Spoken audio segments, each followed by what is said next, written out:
Eh bien bonjour à tous et à toutes. Alors, vous avez pu voir dans la miniature, aujourd'hui, on ne parlera pas PureTech comme c'était prévu, mais on va parler carrosserie. Je me suis dit éventuellement, pourquoi pas faire une petite vidéo, tiens, carrosserie sympathique comme avant.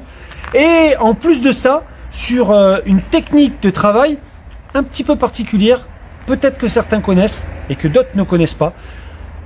Remplacement d'un bas de caisse et, bien entendu, collage de ce bas de caisse avec une colle bien spéciale. Et non, je ne l'ai pas collé à la glu. Allez, on regarde ça ensemble et puis ensuite de ça, on se retrouve en fin de vidéo. Fasciné d'automobile depuis mon plus jeune âge, mon hobby, acheter au meilleur prix des véhicules aux quatre coins de l'Europe, voire du monde, pour ensuite les remettre en état et les proposer à la vente. Du véhicule sinistré au véhicule de collection, les surprises ne manquent pas. Le plus compliqué, respecter le budget et tenir les délais. Bienvenue dans Gasoline Auto.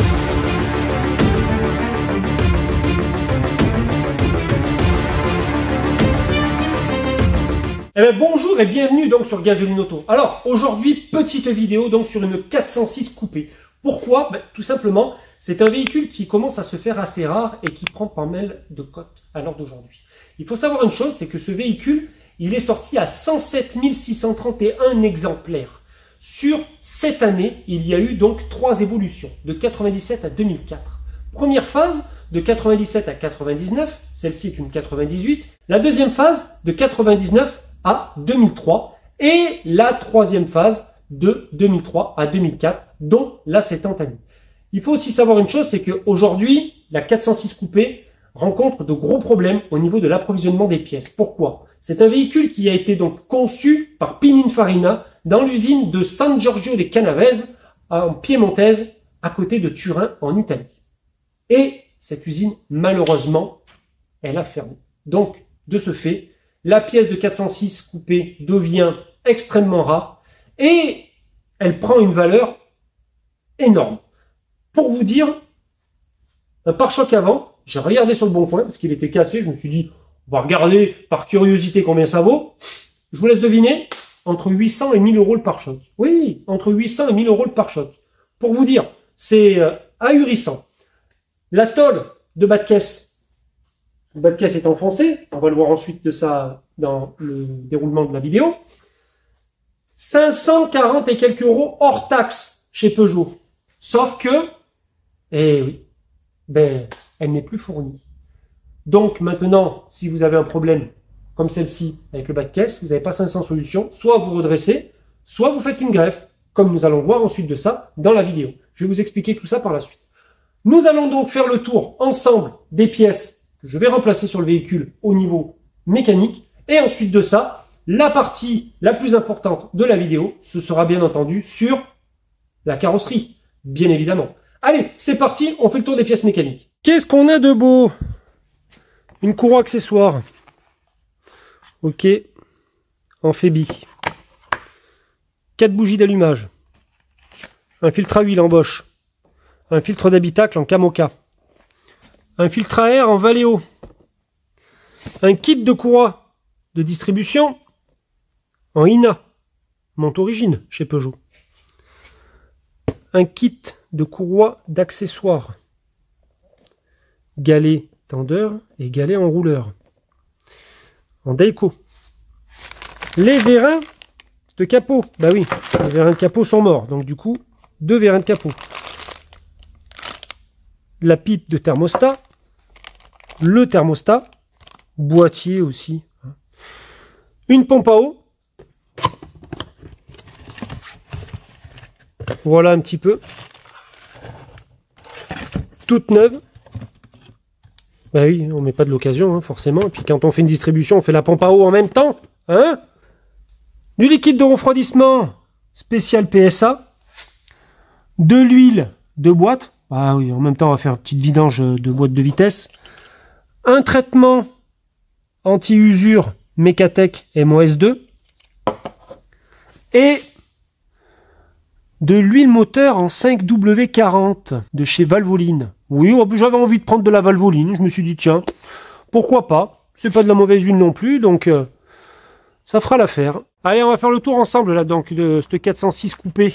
Donc voilà, donc là déjà il y a l'aile arrière, comme vous pouvez le voir, donc ça c'est c'est réparable. Hein. Voilà un petit peu, quand on la regarde de profil. Oui, elle est un petit peu enfoncée quand même. Hein. Après, il y a le bas de caisse, qui est lui enfoncé sur ouais, une soixantaine de centimètres.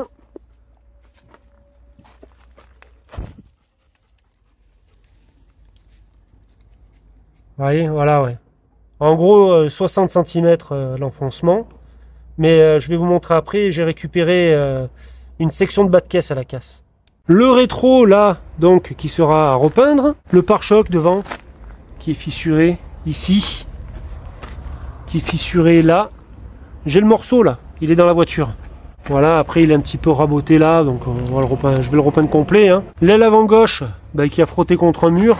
Il n'y a pas grand-chose, mais il va quand même falloir le faire. Pour que la voiture soit dans des conditions, on va dire, correctes pour la vente. Le rétro gauche, bah, lui aussi, qui a été frotté contre un mur. Et l'aile arrière, qui est rayée.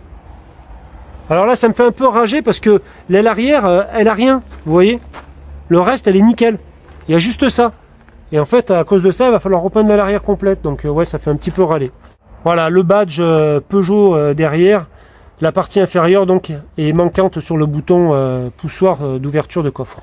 Concernant l'intérieur, bon là, désolé, hein, je ne l'ai pas aspiré.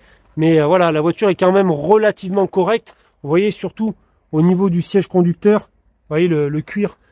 Voilà, là il est un petit peu plissé, mais bon, la voiture est de 1998 aussi, hein, donc elle n'est pas neuve.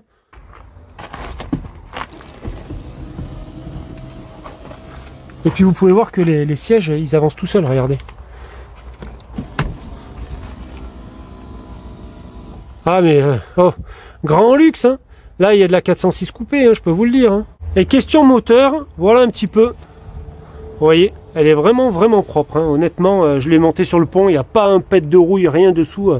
Elle est vraiment nickel. Là, on voit même encore qu'on a les inscriptions de la peinture et des pièces de rechange d'origine. Vous voyez là, ça c'est le marquage du code de couleur origine. De quand la voiture est sortie de chez Peugeot. Ce qui est très rare, généralement, parce que cette peinture-là, normalement, elle s'en va.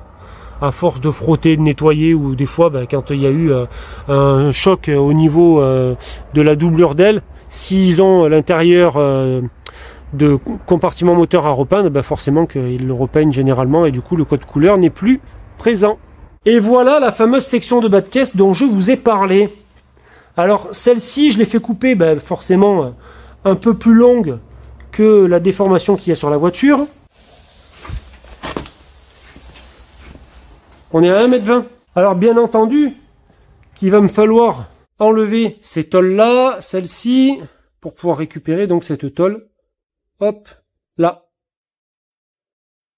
Donc ouais, il y a un peu de boulot quand même. Donc là, en premier, ben, il va falloir prendre la disqueuse. Hop là, ouvrir derrière là, tout le long, pour déjà en enlever une bonne partie. Et puis ensuite de ça, ben, dépointer et tout. Alors, voilà un petit peu maintenant donc à quoi ressemble ma tôle de bas de caisse. Vous voyez? Eh oui. Donc j'ai dû meuler, disquer, percer et tout ce qui s'ensuit. Le travail, il m'a pris, je ne vais pas vous dire de bêtises, hein, plus de 3h30 de boulot pour arriver à récupérer la tôle correctement. Et oui, elle n'est pas dispo chez Peugeot pour bien trouver une solution. Donc la solution, elle est là. Et maintenant, on va me demander comment est-ce que je vais poser cette petite tôle de bas de caisse. Eh ben non, je ne vais pas la souder. Je vais la coller. Donc je vais la coller avec une colle spéciale. La colle bille de verre.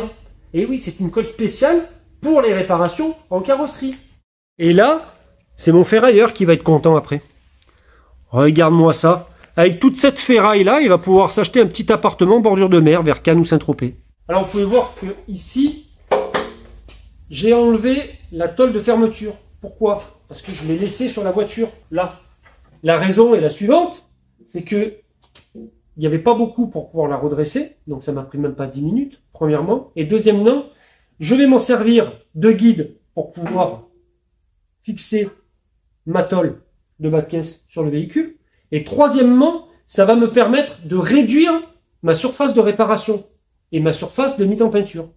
Bon, alors voilà, un petit peu comment ça se présente, cette greffe de bas de caisse. Donc là, j'ai fait un premier montage à blanc, ben, tout simplement pour pouvoir faire mes coupes, comme vous pouvez le voir ici. Ensuite de ça, Là, je vais l'ajuster avec le tournevis plat quand je vais le souder. Je le mettrai exactement bord à bord, mais je suis déjà pas trop mal.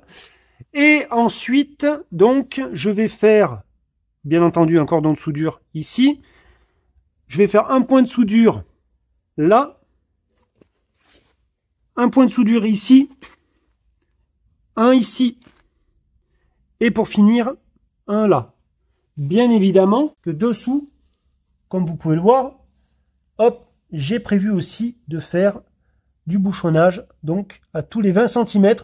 Tout simplement parce que c'est le dessous du bas de caisse et que je me dis que si jamais il y en a un qui un jour met un cric malencontreusement à l'endroit qui n'est pas approprié, il risque éventuellement peut-être de détériorer la réparation que j'ai effectuée précédemment. Alors même si la colle résiste bien à l'arrachement, voilà, je préfère quand même prendre des sécurités. Et voilà donc la fameuse colle Sika dont je vous ai parlé. La Sika Power 4720 avec des buses mélangeuses. Et il y a donc ce produit à passer auparavant sur les deux parties qui vont être encollées. Donc à savoir la partie qui est blanchie sur le véhicule et la partie qui est blanchie sur le greffon. Alors bien entendu qu'il est fortement recommandé, parce que j'ai appelé chez Sika Automotive France, pour pouvoir avoir plus de renseignements. Et ils m'ont dit qu'il fallait donc dégraisser les deux parties, donc le greffon et le véhicule sur lequel la pièce va être greffée. Et ensuite de ça, il faudra bien évidemment ensuite appliquer le fameux activateur Pro dont vous avez la photo qui s'affiche au bas de l'écran et laisser sécher 10 à 15 minutes. Et une fois que l'activateur est sec, ensuite de ça, appliquer la colle, un léger petit cordon sur les parties qui vont être en contact les unes avec les autres pour le collage. Bien étaler avec une petite cale à mastiquer et ensuite, bien évidemment, refaire un boudin de colle sur le greffon ou sur la partie présente sur le véhicule qui va recevoir le greffon et après apposer le greffon sur le véhicule et le maintenir avec des pincettes. Alors voilà un peu à quoi ça ressemble ce fameux bas de caisse une fois greffé. Voilà, donc ouais, j'ai meulé mes soudures, tout ça, comme vous pouvez le voir. Hop. Ici, et puis bien entendu les fameux points de soudure de dessous. Et voilà le résultat final. Bon alors bien entendu que là où vous avez la flèche, là je vais faire le noir comme sur le bas de caisse d'origine, vous voyez. Voilà un peu ce que ça donne. Donc bien entendu que là je vais remonter toutes les agrafes avec la protection de marchepied et tout ce qui s'ensuit. Mais voilà, vous avez déjà un ordre d'idée du rendu, on va dire. Donc vous avez pu voir que c'est quand même un travail qui demande pas mal de technicité et pas mal de temps et de connaissances surtout. Alors au final, voilà un petit peu maintenant ce que ça donne, une fois tout remonté. Regardez-moi ça un peu. Eh oh, vous n'hésitez pas, vous me commentez cette vidéo. Gasoline, tu fais du travail de merde, ou Gasoline, tu fais du bon boulot. Voilà, j'accepte tout. Tout. Alors, bien évidemment que j'ai pas remonté encore la garniture de porte, parce que tout simplement, la voiture n'est pas finie. Elle est en cours de travaux. Oui, après voilà, il y a 2-3 trucs comme ça. Par exemple, ça va être fait après chez un sellier et tout. Oh, c'est une voiture que j'ai achetée il y a 1 an, et puis je me suis dit, voilà, je la ferai à temps perdu. Elle n'a pas beaucoup de kilomètres. Elle a seulement, regardez-moi ça un peu, 105 069 km. Et oui, parce que c'est une première main. Donc, vous avez pu voir dans cette vidéo que c'est quand même un travail de technicité et bien entendu qui demande un petit peu d'expérience en carrosserie. Eh bien oui. Alors, maintenant, ce que je vais vous demander, c'est de commenter, de me dire exactement qu'est-ce que vous avez pensé de cette vidéo et qu'est-ce que vous avez pensé du résultat final que vous avez pu voir sur la greffe de ce bas de caisse. Je vous remercie encore à tous et à toutes de me suivre sur Gasoline Auto. Bientôt 250 000 abonnés, donc le quart de million. Eh oui. Alors, le quart de million, je me dis, en un peu moins de 2 années, ça veut dire que dans 8 ans, j'ai 1 million d'abonnés. Non, j'espère avoir 1 million d'abonnés bien avant une 8aine d'années. Merci encore à tous et à toutes. N'oubliez pas, week-end prochain, nouvelle vidéo sur Gasoline Auto TV. Et allez, bisous, portez-vous bien. Bye au week-end prochain.